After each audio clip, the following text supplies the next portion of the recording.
आदरणीय विधायक महोदय जी इस क्षेत्र के बड़े अभिभावक होते हैं, उनकी राजतंत्र की ओर से इसमें क्या भावना होनी चाहिए, उनकी क्या भूमिका होनी चाहिए, पर आपके प्रति जनप्रतिनिधियों की जो मंगल भाव है, बड़े सम्मान के साथ आदरणीय विधायक महोदय जी अपने 5 मिनट में आप सबको इस यज्ञ की सफलता का अपने हृदय उद्गार आप सबको रखेंगे। आप ध्यान से सुनें।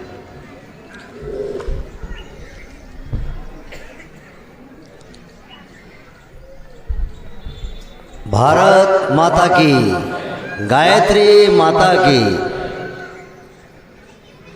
आज ग्राम पनवाड़ी में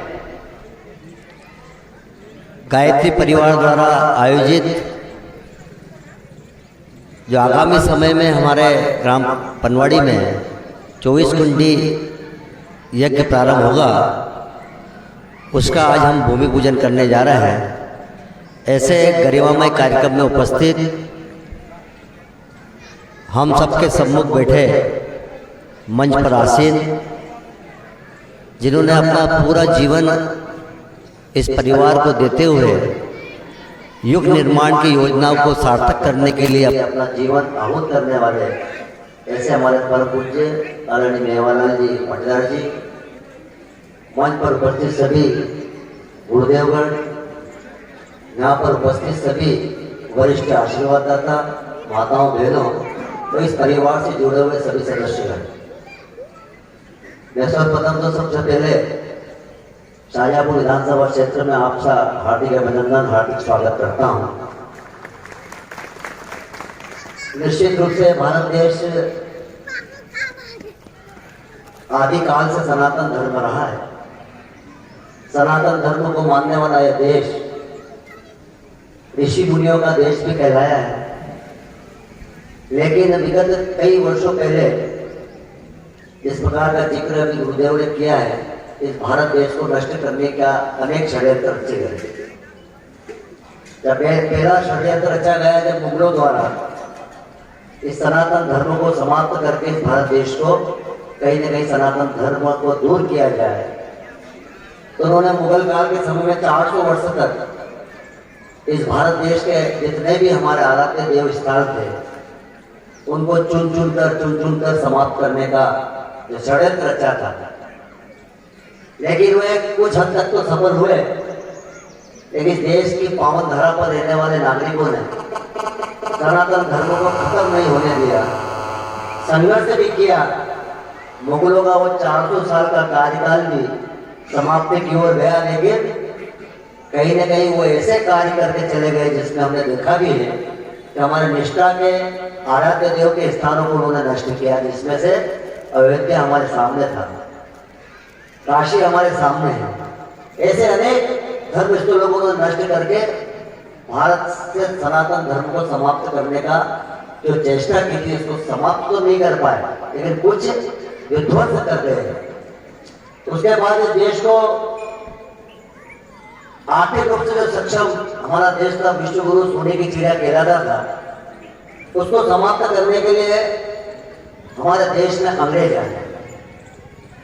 अंग्रेजों ने भी सालों तक राज किया।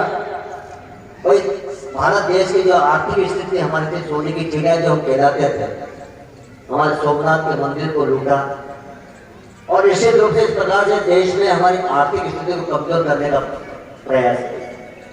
लेकिन ये देश खत्म नहीं हुआ। जब 1947 को ये देश आजाद हुआ, फिर से एक नई धारा प्रारंभ हुई और 1925 को राष्ट्रीय स्वयंसेवक संघ के माध्यम से एक संस्था स्थापित की, जिसका लक्ष्य था कि भारत माता को फिर से परम वैभव पर पहुंचा, फिर से विश्व गुरु भारत बने। इसलिए राष्ट्रीय स्वयंसेवक संघ ने निश्चित रूप से इस और आगे कदम प्रारंभ किए और उसके बाद 1926 में गायत्री परिवार का पदार्पण हुआ और युग निर्माण की योजना के साथ फिर से भारत देश देवों की भूमि, तो भारत देश फिर से विश्व गुरु बने। इस विषय को लेकर, इस मिशन को लेकर गायत्री परिवार काम कर रहा है। मैं आज उस समय को क्षण को भी याद करना चाहूंगा कि मैं जब कॉलेज लाइफ के बाद कलेक्ट्रेट में काम करने के लिए अपने आजीविका चलाने के लिए स्टाम्प मेंटर का काम कर रहा था। रजिस्ट्री में जो स्टाम्प लगते हैं, मैंने स्टाम्प एक उद्योगपति के पिता के होने के बाद भी एक छोटे से काम को मैंने हाथ में लिया था और स्टाम्प बेचने का काम मैंने प्रारंभ किया था। उस समय गायत्री परिवार के बहन मुझे याद आती है, भाभी मनोरमा जी सोनी जी, जो गायत्री परिवार में काम करते थे। शायद मैं उपस्थित भी होगी तो पता नहीं मुझे, लेकिन मुझे याद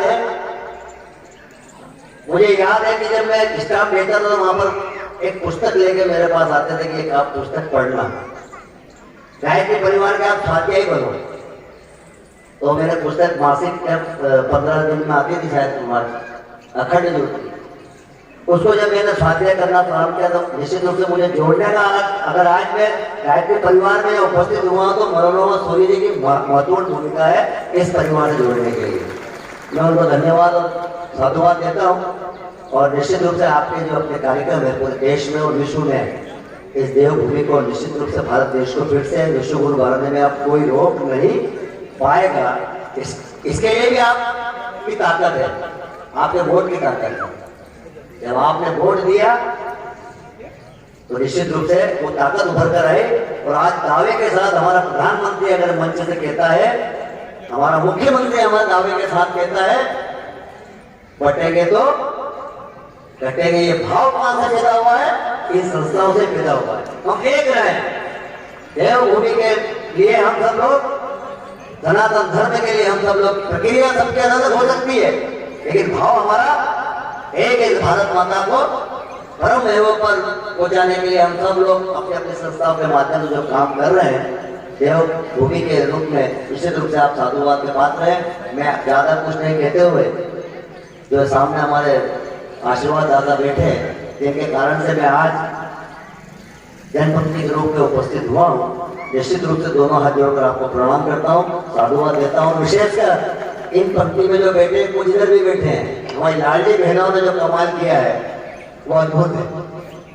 लाडली बहनों का जो भाव पैदा हुआ इस मध्य प्रदेश में, उस देश में, निश्चित रूप से आपका योगदान को न तो भारतीय जनता पार्टी की भूला पाएगी, जो मैंने देखा है, चाहे वो शिवराज सिंह जी चौहान साहब हो, वो मुख्यमंत्री जी, चाहे वर्तमान के हमारे मुख्यमंत्री जी आदरणीय मोहन जी, डॉक्टर मोहन जी यादव जी हो, चाहे वो हमारे प्रधानमंत्री नरेंद्र मोदी जी हो, तीनों का भाव आपको दिखाई देता है गायत्री परिवार से जुड़े हुए। जब डॉक्टर मोहन जी यादव जी ने शपथ ली थी, शायद दूसरे या तीसरे दिन, मुझे याद नहीं आ रहा कि शायद 24 और 48 घंटे के अंदर अंदर गायत्री परिवार के बीच में भी गए थे और आशीर्वाद प्राप्त किया था। ये भाव को लेकर काम करने वाला है।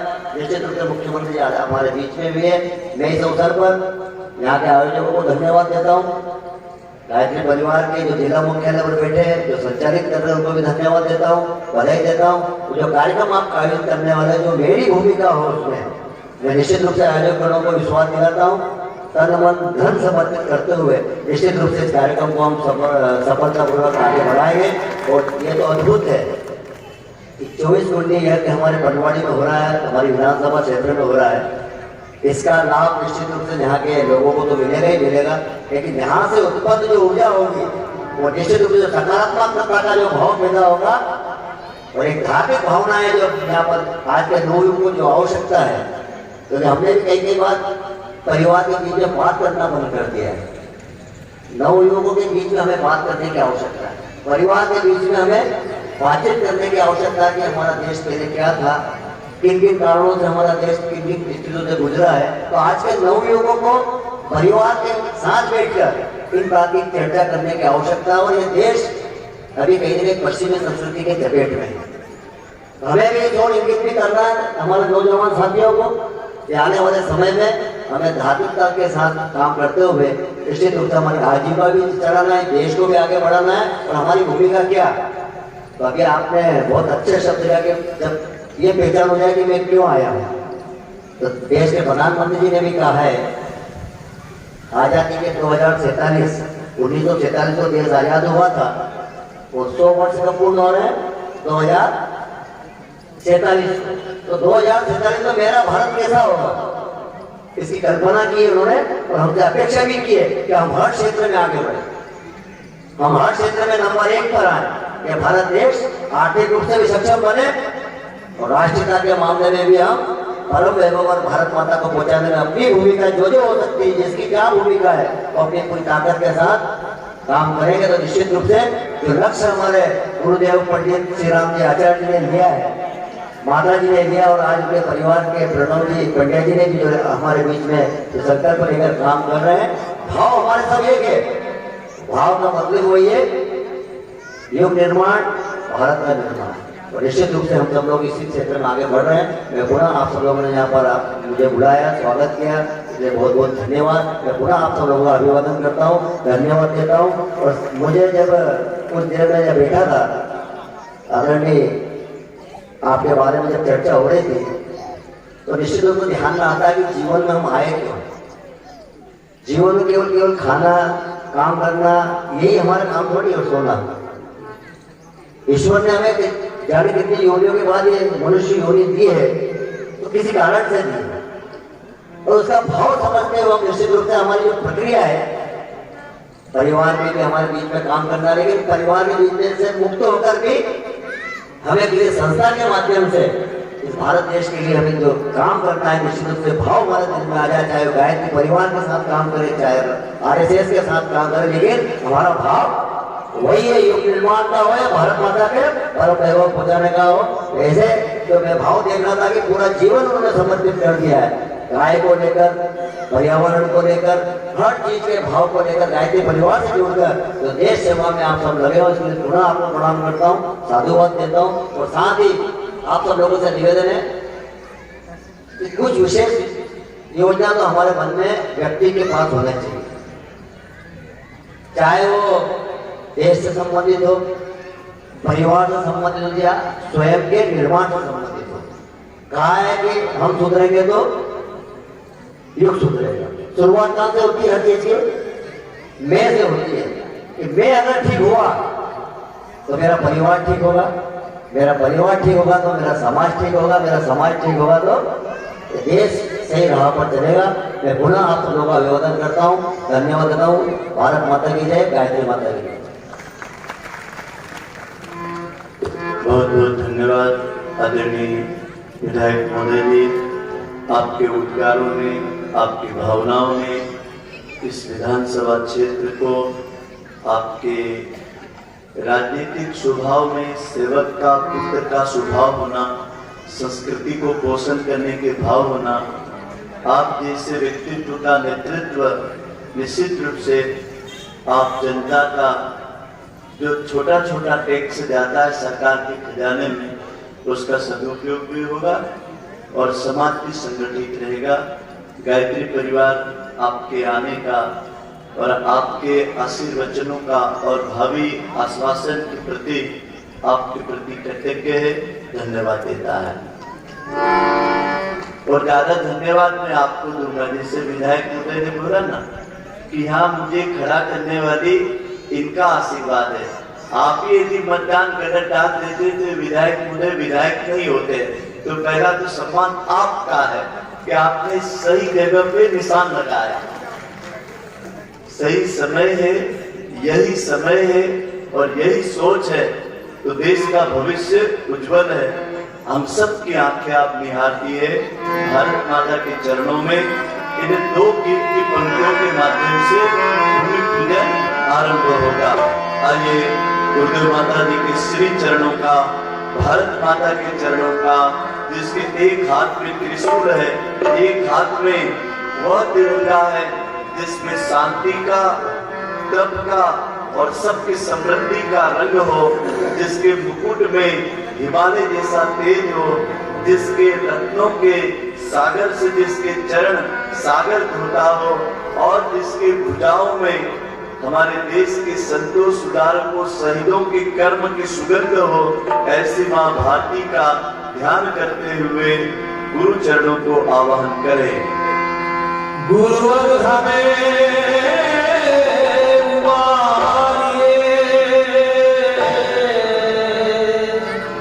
हे करुणा के धाम,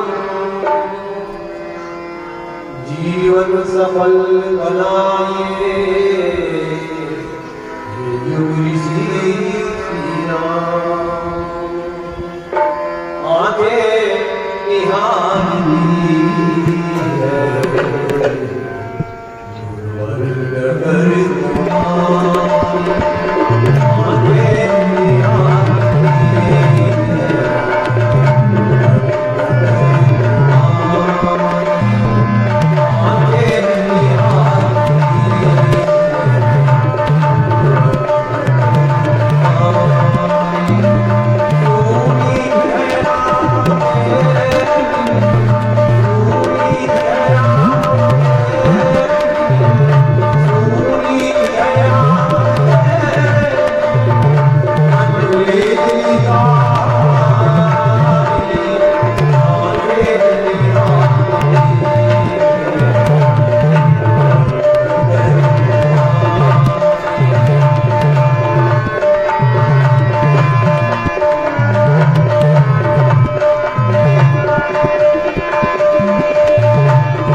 छोटा सा मैं निवेदन कर रहा हूँ, ध्यान से सुनना। मैं एक छोटे से गांव में पैदा हुआ, किसान के घर। मेरा उस समय पाटीदार समाज में जन्म हुआ, लेकिन अब मेरी कोई गांव नहीं बचा, कोई मेरा घर नहीं बचा, क्योंकि मैंने जीवन दान दे दिया। लेकिन आपको प्रेरणा मिलेगी, 108 कुंडी यज्ञ हुआ मेरे गांव में, और गुरुदेव स्वयं वहां पर आए। और एक छोटे से गांव में 4 दिन गुरुजी रहे। जो युग का निर्माण करने वाला ऋषि, लाइन लगी। मेरी माँ भी, मैं जब 4 साल का था, मेरी माँ भी लाइन में लग गई। गुरुजी ने हाथ में से लिया और उनकी गोद में बिठा करके एक शब्द कहा था मेरी माँ को, ये मेरा मेवा है, मेरा काम करेगा। तो गांव की माता जो कभी स्कूल गई नहीं थे, उसने भाव में बोल दिया, बोले मेरा तो लाल है। तो फिर गुरुजी कहते हैं कि आज से इसको मेवालाल बोलना। तो सोचो, मेरा 4 साल तक की उम्र तक नाम था संतोष। मैं जब तक स्कूल नहीं गया तो मेरे मोहल्ले के लोग संतोष नाम से जानते थे। उस संतोष नाम के बच्चे को मेवालाल बना दिया। मैं 12 साल का हुआ तो मेरी माँ ने गुरुजी का फोटो बताया और क्या कहा, बेटा ये गुरुजी है, इन्होंने ऐसा कहा था, मेरा मेवा है, मेरा काम करेगा। 12 साल की उम्र में मैंने माँ से जिद करके घर छोड़ा। कोई मेरी समस्या नहीं थी। उस गुरु ने जो बीज बोया था वो 12 साल में शरीर में पैदा हो गया। जब मेरी 4 साल की उम्र तक के बच्चे में संतोष का जीवन था, उस जीवन को मेवालाल बना करके 12 साल की उम्र में माँ ने चित्र बता करके कहा, बेटा इस महापुरुष ने ऐसा कहा था। उस दिन मैंने घर कोई समस्या से नहीं छोड़ा। 12 साल के बच्चे के लिए कोई चुनौती नहीं थी। जब मैंने जिस दिन घर छोड़ा तो मेरे से किसी ने पूछा था कि तुम घर छोड़ के भगवान को पाने जा रहे क्या? गुरु कृपा से उस समय उत्तर मैंने ठीक दिया। मैं कहा मैं भगवान को ढूंढने नहीं जा रहा, खुद को ढूंढने जा रहा कि मैं क्यों पैदा हुआ। और इसका उत्तर वही दे सकता है जिसने अनुसंधान किया हो कि मैं कौन हूं। तो गुरुदेव की सबसे पहली पुस्तक लिखी उन्होंने, मैं कौन हूं। और उस पुस्तक को यदि आप भी पढ़ोगे तो आपको उत्तर मिल जाएगा कि मैं क्यों हूं। 16 वर्ष की उम्र में शांतिपूर्ण जीवनदानी हुए और आज मेरी 60 साल की उम्र है।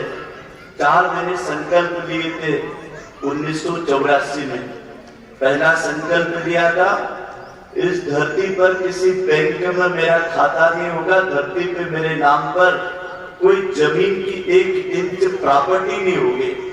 मैंने एक अनुसंधान किया कि बिना पैसे से, बिना प्रॉपर्टी से क्या कुछ हो सकता है क्या? केवल ईश्वर की बनाई दुनिया है, तो उसकी दुनिया में कमी है क्या कुछ? मैं कहा कोई कमी नहीं है। दूसरा संकल्प लिया, गृहस्थ आश्रम में प्रवेश करना, लेकिन खुद के बच्चों को जन्म नहीं देना, दीन दुखी वनांचल के जो धर्मांतर कर लेते हैं ऐसे बच्चों के माता पिता बनना। और तीसरा संकल्प लिया, युग निर्माण के रचनात्मक कार्यों को काम में हाथ में लेना, किसी पद प्रतिष्ठा के लिए नहीं भागना।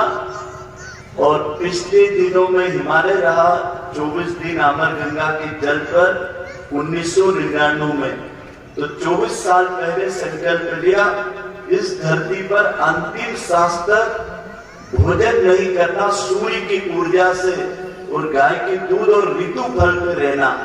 जैसे आप लोग 3-4 बार खाते हो ना, दाल चावल सब्जी रोटी नमक मिर्च मसाला पकवान, ऐसा इस शरीर में पिछले 24 सालों से एक कोई भी पकवान या नमक मिर्च मसाला नहीं गया।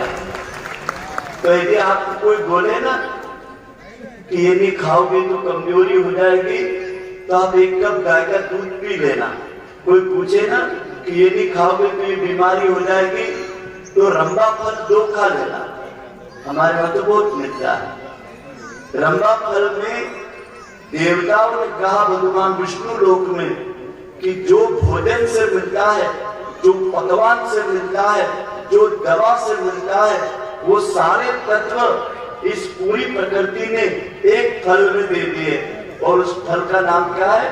बोलो, रंबा फल। बोलो, रंबा फल। आपके इधर मिलता है कि नहीं मिलता? हमारे वहां बहुत मिलता है। आपके यहाँ नहीं मिलता? मिलता होगा। उसको केला बोलते हैं। उसको क्या बोलते हैं? 2 केला बराबर 1 बाटी की ताकत, 2 केला बराबर 3 रसगुल्ले की ताकत, 2 केला बराबर 200 ग्राम दूध की ताकत, 2 केला बराबर कैल्शियम आयरन की गोली की ताकत, 2 केला बराबर पेट साफ करने की अच्छी से कोई दवा नहीं। सुबह 2 केले का नाश्ता कर लो, दिन भर हड्डियां मजबूत रहेंगे। तो रंबा फल खाते रहना। 2 केला तो कोई भी खा सकता है। इच्छे का गाय खा लेगी, गरीब खा ले, आमिर खा ले, बजट भी सस्ता, उपलब्धता हर जगह, खेत में लगा दो 10 पेड़। भाइयों बहनों, ऐसा कोई व्यक्ति यदि इस गांव की धरती पर भूमि पूजन कराने के लिए गुरुदेव ने भेजा है, तो मैं तो यही मानूंगा कि इस धरती का भाग्य भविष्य इस महायज्ञ के माध्यम से, जैसे भैया बता रहे थे कि 2010 के पहले यहाँ कोई गायत्री पूजन नहीं था। गौ माता सुल्फी आई और इस गांव में उनका सम्मान हुआ। धर्मार्थ काम के चरण लेकर के गौ माता ने यहाँ चरण रखे। 2011 में यहाँ के लोग विकसित हुए और आज इतने बड़े आयोजन के लिए प्रेरित हुए। ऐसी श्रद्धा को गुरुदेव माता जी का अच्छे आशीर्वाद मिले अखंड दीपक से, इस भावना से यज्ञ का आयोजन हो, इस भूमि पूजन का हम सम्मान करते हैं। दोनों हाथ खोल लीजिए। देव शक्तियां हमारे आह्वान पर इस मंच पर पधार चुकी है आचार्य वरण के रूप में। अब हमारे जितने यहाँ साधन रखे हैं, 27 जोड़े मंगल ध्वज, मंगल धरती का गर्भ स्थान और ये जितने गांव से जोड़े आए, सबके ऊपर जल का सिंचन करेंगी। 5 बहनें जल पात्र ले ले, एक बहने यहाँ पर और 2 बहनें इधर, 2 इधर जल सिंचन करेंगी। हमारी गायत्री परिवार की बहनें या फिर पीली साड़ी पहनी 4-5 बहनें खड़ी हो जाएं। इन जोड़ों के पास जल पात्र रखे हैं, आप दोनों हाथ खोल ले, भावना करें हमारे ऊपर शिप्रा का गंगा नर्मदा ताप्ती का जल बरस रहा है। बाहर भीतर से हम पवित्र हो रहे हैं और यह पवित्रता हम सबको इस यज्ञ के निमित्त महान कार्य करने की प्रेरणा दे, महान रास्ते पे चलने की प्रेरणा दे, हमारी आत्मा में संतोष और शांति का संचार करे। 2 बहनें इस तरफ हो जा बेटा, 2 बहनें इस तरफ आ जा, 2 बहनें इस तरफ, एक इधर एक आखिरी में। आपको ऐसे सीधे जाना है, ये बहन को भी सीधे जाना है, ये बहन को बीच में से सीधे जाना। रुक जाओ बहन, रुक जाओ, पीछे जाना है, उधर मुकर लो। जल सिंचन प्रारंभ। ओम गुणातिके परित्रत्वं सोमं सूर्यस्य दुहिता। ओम पुनन्तु मादेव जनाः, पुनन्तु मनसा धियः, पुनन्तु विश्वा भूतानि जातवेदः पुनीमाम्। ओम भाग्यां देव सवितः पवित्रेण सवेन च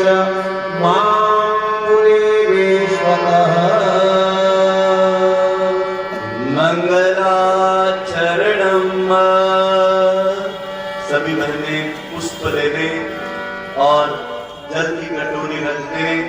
अब पुष्प की वर्षा करेंगे। शिविरता से वापस आ जा। अब भाइयों बहनों, जो भगवान के पास बैठता है, भगवान से मित्रता करता है, वो घाटे में रिता लेंगे। इस महायज्ञ में 3 चीजें होती है, देव पूजन, दान और संगतिकरण। इस यज्ञ में 2 व्यवस्थाएं होती है, दिव्यता और भव्यता। वो आएगी आप सबके पुरुषार्थ से, आपकी सबकी श्रद्धा से, कि वो सब स्वागत योग्य है। तो आइए, देवता आपके ऊपर पुष्प बरसा रहे हैं। आप सभी लोग एक स्वागत योग्य, एक भगवान के आधिकारिक पुत्र पुत्रियां बनने का आपको सम्मान मिल रहा है। इस मंत्र का अर्थ है कि हे देवताओं, हम भद्र काम करने के लिए इकट्ठे हुए हैं। हमारे जीवन की शुद्धता छूटे, संकीर्णता छूटे, हमें महानता का वरदान दे और हमारी श्रद्धा, निष्ठा और विश्वास को पुष्ट करें। हम आत्मसमर्पण से इस यज्ञ के यज्ञवीर बनने जा रहे हैं। इस भाव से मंगलाचरण हो रहा है।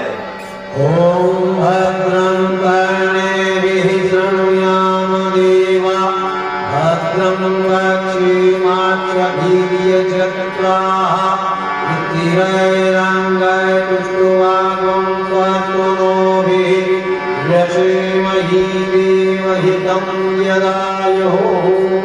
मंगलभवनय मंगलहारी, नमो सुदशरथयति।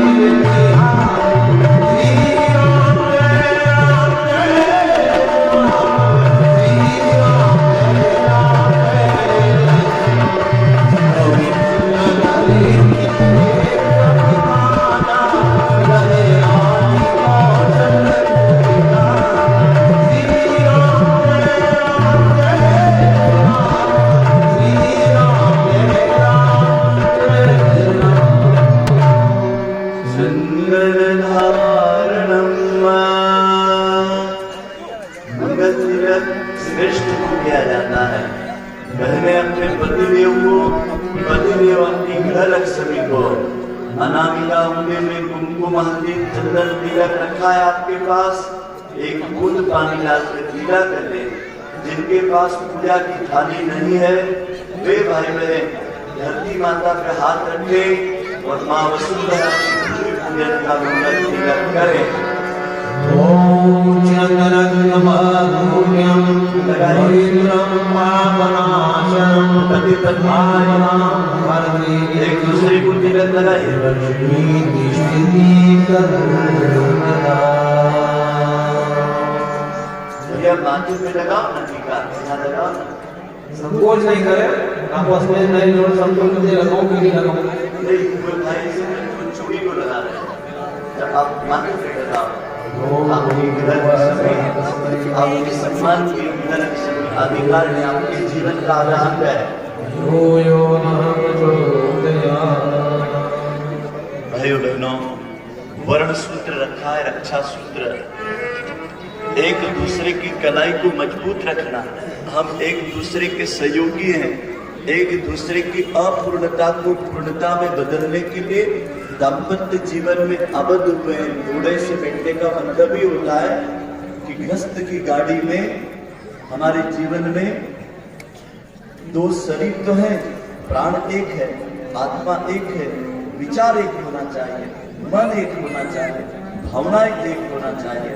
हे जगत पिता जगदीश, हम दोनों के जीवन में यही आशीष देकर के इसको एक दूसरे की कलाई को गांठ लगा दो और कह दो भगवान से कि रिश्ता आपके आशीर्वाद से हुआ है। अब देवी प्रयोजन के लिए, देव उत्थान के लिए, व्यक्ति परिवार समाज के निर्माण के लिए संकल्पित भाव से कलावा बांधे। ओम प्रतेन दीक्षामाप्नोति दीक्षाप्नोति दक्षिणा दक्षिणा श्रद्धामाप्नोति श्रद्धया सत्यमाप्यते। पृथ्वी आवाहनम। अब सीधे हाथ में चावल पुष्प ले लो, ले लिया। भाइयों बहनों,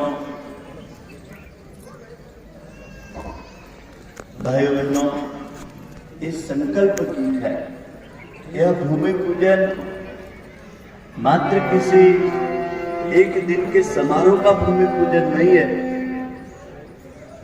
यह यज्ञ वेदी जहाँ स्थापित हो रही है, ये ब्रह्मा की तरह सतत निर्माण की सोच रखे, विष्णु की तरह धरती का पालन पोषण उत्तम रीति से हो, शिव की तरह सृजन परिवर्तन और कल्याण की मनोवृत्तियों का जागरण हो। इस भाव से धरती माता का पहले आप लोग इस प्रार्थना के साथ आह्वान करेंगे। तो ये मनुष्य मात्र की रक्षा करने वाली, पालक और पोषण करने वाली धरती माँ आज हमारे यज्ञ भूमि के लिए